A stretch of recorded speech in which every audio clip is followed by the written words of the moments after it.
चाहे वो धार्मिक स्थलों के लिए है, पर्यटन स्थलों के लिए है, उन तमाम जगहों को हाई अलर्ट पर रखा गया है। प्रधानमंत्री ने गृह मंत्री अमित शाह से बात की है, अब जानकारी ली जा रही है। देखिए, गृह मंत्री से मामले की जानकारी ली गई है क्योंकि ये एक आतंकी हमला है, इसकी पुष्टि हो गई है। और ऐसे में अब देखिए, जो एजेंसियां हैं उनका काम बढ़ चुका है। गृह मंत्री से मामले की जानकारी प्रधानमंत्री ने ली। लाल किला मेट्रो स्टेशन पर एक धमाका होता है। पहले ये आशंकाएं जाहिर की जाती हैं कि पार्किंग में गाड़ी खड़ी थी, हो सकता है सीएनजी ब्लास्ट हो, लेकिन धमाके की तस्वीरें आने के बाद अब ये कहा जाने लगा था कि ये एक आतंकी हमला हो सकता है, फिर भी रुका गया।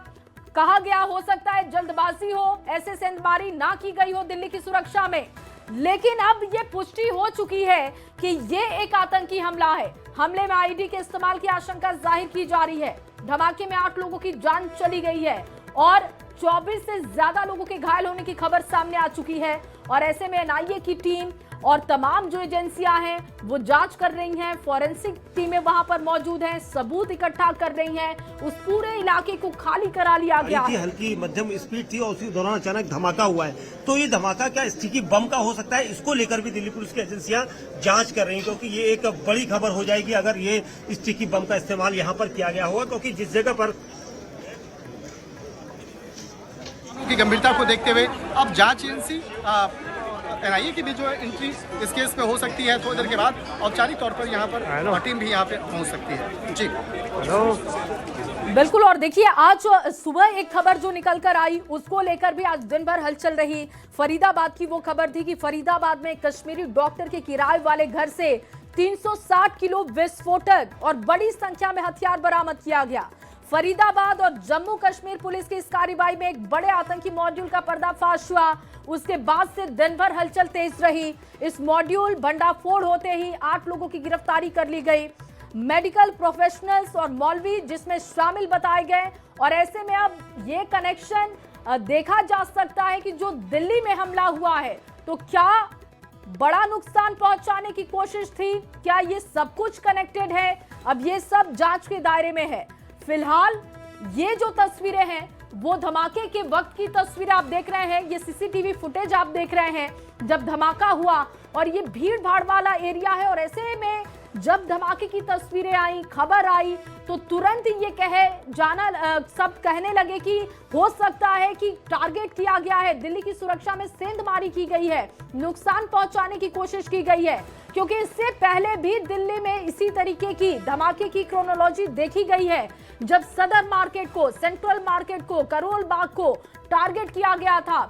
और अब ये चांदनी चौक का इलाका भी कुछ उसी तरीके का एरिया है जहां पर काफी भीड़ रहती है, वहां पर ये धमाका होता है। एक गाड़ी में धमाका, बताया जा रहा है कि पार्किंग में ये गाड़ी खड़ी थी जिसमें धमाका होता है। आसपास का एरिया अगर आप देखें तो नुकसान वहां पर हुआ है। और जितनी दूर तक आप देखेंगे वो देखिए नुकसान के जो निशान है वो आपको दिख रहे हैं। बड़ी खबर इस बीच, स्टिकी बम से धमाके की आशंका है। और ये अब धीरे धीरे जानकारी आ रही है कि चलती हुई गाड़ी में धमाके की आशंका। पहले कहा जा रहा था कि पार्किंग में ये गाड़ी थी, लेकिन अब कहा जा रहा है कि चलती हुई गाड़ी में धमाके की आशंका है। और दिल्ली पुलिस ने एक संदिग्ध को पकड़ लिया है, उसके नेटवर्क को खंगाला जा रहा है, उससे जानकारी जुटाई जा रही है। पकड़ा गया संदिग्ध कार में बैठा था। बताया जा रहा है कि जब ये धमाका हुआ उसके बाद जब वहां पर चेकिंग शुरू की गई तो दिल्ली पुलिस की तरफ से एक संदिग्ध को पकड़ा। जिस तरीके से कोशिश की जा रही थी पब्लिक को हटाने की, बिल्कुल किशोर, मैं आपको बता दूं कि सीसीटीवी कैमरा यहाँ पर कई जगह पर लगे हैं। लाल किले की रेड लाइट जहाँ पर ये धमाका हुआ, बिल्कुल रेड लाइट के पास भी कई सारे कैमरा फुटेज यहाँ पर पुलिस को हासिल होंगे। उसके साथ ही यहाँ पर जिस तरह से ये अब तक कयास लग रहा है कि क्या ये जो धमाका हुआ था चलती गाड़ी में हुआ था, मूव करने वाली गाड़ी में हुआ था। क्योंकि जिस वक्त ये धमाका हुआ गाड़ी में अचानक तेज आग लगी, उसके आसपास जो चल रही गाड़ियां थी दूसरी, वो देख रहे हैं आप, ये टैक्सी नंबर की गाड़ी जिसकी एक पीछे से बैकलाइट जली हुई है। क्योंकि ब्रेक मारा गया था चालक के द्वारा, उसके बगल में भी दूसरी गाड़ी है, उसके आगे भी गाड़ी है, जहां पर इन्वेस्टिगेशन एजेंसियां यहां पर जांच कर रही हैं। और सबसे अहम चीज कि ये सभी गाड़ियां मूविंग थी, यानी रेड लाइट के पास यहां पर धीमी अगर गति से भी चल रही थी, तो इसका मतलब इन गाड़ियों में बैठे हुए लोग भी इंजर्ड हुए। तेज धमाके से आप देखेंगे ब्लास्ट की तीव्रता इतनी तेज थी कि टैक्सी का दरवाजा बाहर छिटक कर निकल गया। राकेश लेकिन जरा क्लोज जाएं, इस दरवाजे को दिखाएं ताकि ये पता लग सके, क्योंकि जो हाई इंटेंसिटी का ब्लास्ट होता है किशोर, वो अक्सर इस तरह से पूरा नुकसान करता है और वो दिखाई भी देता है। इतनी मजबूत गाड़ियां यहाँ पर जिनके दरवाजों के परखच्चे उड़ गए, तो इसका मतलब ये हाई इंटेंसिटी का ब्लास्ट था। और उसके बगल में देखिए गाड़ी में पूरी तरह से जो गाड़ी आग की चपेट में आई, उससे आगे वाली गाड़ी चपेट में आई। तो ई रिक्शा यहाँ पर दिखाई दे रहा है जो पूरी तरह से चपेट में आई, स्कूटी चपेट में आई, ऑटो चपेट में आया। तो ये सब इतना आसान नहीं कि एक मामूली सा कोई गैस सिलेंडर फट जाए और उसके धमाके में इतना कुछ नुकसान हो जाए। यहाँ पर जो धमाका हुआ वो हाई इंटेंसिटी का ब्लास्ट था और उसके धमाके की चोट तकरीबन 100 मीटर तक रही और उसके सारे निशान यहाँ पर मौजूद है। कई जगह पर शीशा टूटा गया, 100 मीटर पर हमने देखा था ब्लड के निशान थे। जी भैया जरा आ जाइए। तो देखिए मौके से जो जानकारी लगातार दी जा रही है, यही बताने की कोशिश हो रही है कि अगर आप नुकसान देखें और आसपास के एरिया को देखें तो ये सिर्फ एक सिलेंडर का ब्लास्ट नहीं हो सकता। अब ये जांच किया जा रहा है। अब देखिए ये जो क्राइम ब्रांच की टीम है वो पहुंच चुकी है। अब मौके पर तमाम जांच एजेंसियां पहुंची हैं। क्राइम ब्रांच की टीम को आप देख रहे हैं, क्राइम ब्रांच दिल्ली पुलिस की टीम पहुंच चुकी है, जांच की जाएगी। फॉरेंसिक की टीम पहले से वहां पर पहुंची है, एनआईए की टीम, क्राइम ब्रांच की टीम। आप देखिए कि तमाम फोर्सेस को वहां पर पहुंचा दिया गया है।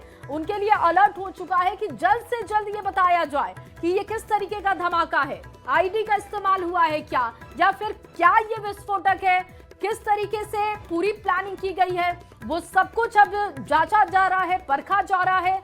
लगातार हम आपको तस्वीरें दिखा रहे हैं, जो वहां पर हलचल हो रही है वो तमाम तस्वीरें आपके सामने हैं। और ग्राउंड से जो रिपोर्टर हमारे बता रहे हैं, उनका कहना है कि ये जो नुकसान क्या बता पाए, अगर आपने कितने चक्कर लगाए?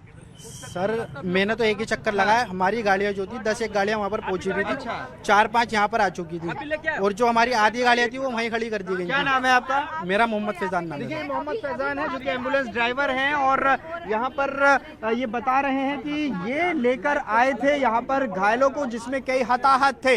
तो ये अलग अलग बयान आ रहे हैं, लेकिन हम अपने दर्शकों को बता दें कि जो आधिकारिक आंकड़ा एलएनजेपी अस्पताल की तरफ से बताया गया है उसमें 8 लोगों की मौत की पुष्टि की गई है, 16 लोग घायल हैं। यह आंकड़ा बताया गया है, जिसमें से कई की गंभीर हालत बनी हुई है। तो फिलहाल आपको तस्वीर एलएनजेपी के बाहर की दिखा रहे हैं। 2 गेट यहां पर बहुत महत्वपूर्ण है। ये गेट नंबर 4 देख रहे हैं और इसी का एक दूसरा हिस्सा है इमरजेंसी का, जहां से एम्बुलेंस दाखिल हो रही है। वहां पर भी पुलिस ने व्यवस्था बनाई हुई है, बैरिकेड्स यहां पर लगाए गए हैं और इस सड़क पर भी व्यवस्था बनाए रखने के लिए ट्रैफिक पुलिस मौजूद है। जो अस्पताल का सिक्योरिटी सिस्टम है वो भी यहाँ पर मौजूद है। और एक बार अस्पताल के बाहर की तस्वीर हम आपको दिखाएं कि किस तरीके से यहाँ पर अफरा तफरी एक तरह से बनी हुई है। मीडिया कर्मी है, पुलिस है और जो आसपास के लोग हैं वो भी यहाँ पर मौजूद हैं। और ऐसे बहुत लोग हैं जिनका पहले से ही इलाज अंदर चल रहा था, तो उनके लिए भी व्यवस्था बनाने की कोशिश है कि जो सामान्य मरीज है उनको किसी तरह की दिक्कत ना हो। देखिए इमरजेंसी गेट की अगर मैं आपको तस्वीर दिखाऊं तो ये भी देखिए यहाँ पर पुलिस अभी तैनात है। जो एक चीज़ यहाँ पर नजर आ रही है वो ये कि यहाँ अभी एम्बुलेंस काफ़ी देर से नहीं पहुंची है। तो ये माना जा सकता है कि जो घायल थे उनको यहाँ पर लेकर आया जा चुका है सभी को, लेकिन फिर भी यहाँ पर जो व्यवस्था है पुलिस की बनाई गई है। एक बाकायदा ये पैसेज यहाँ पर बनाया गया है, पुलिस यहाँ पर किसी को रुकने नहीं दे रही है ताकि एम्बुलेंस को अंदर दाखिल होने में किसी तरह की दिक्कत ना हो। अगर अंदर की तस्वीर मैं दिखाना चाहूँ, देखिए सुनील ज़रा गेट की तस्वीर दिखाइए, इमरजेंसी के गेट की, जहाँ पर आपको पुलिस और जो मेडिकल स्टाफ है अस्पताल का वो आपको नजर आएगा। अगर जूम करके हम आपको तस्वीर दिखाएं, अभी मेरी जानकारी के मुताबिक कई सीनियर स्टाफ हैं जो वो यहाँ अंदर की तरफ आ चुके हैं, उनको अलर्ट पर रखा गया है। तो इलाके को हाई अलर्ट पर रखा गया है। इसके अलावा आने जाने वालों की जांच की जा रही है। स्टिकी बम का इस्तेमाल इस पूरे मामले में होने की आशंका जाहिर की जा रही है। स्टिकी बम दरअसल एक छोटा सा मेटल टाइप का बम होता है जो गाड़ी पर आराम से चिपका दिया जाता, फिर उसके बाद उसको या तो टाइमर या फिर रिमोट से ऑपरेट किया जा सकता है।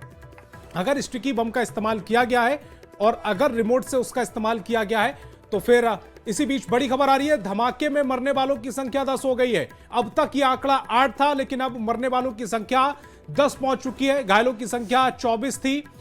थोड़ी देर पहले तक हमले में आईडी के इस्तेमाल की भी आशंका जाहिर की जा रही है, स्टिकी बम की भी आशंका जाहिर की जा रही है। दिल्ली पुलिस ने एक संदिग्ध को पकड़ा है, उससे भी पूछताछ की जा रही है।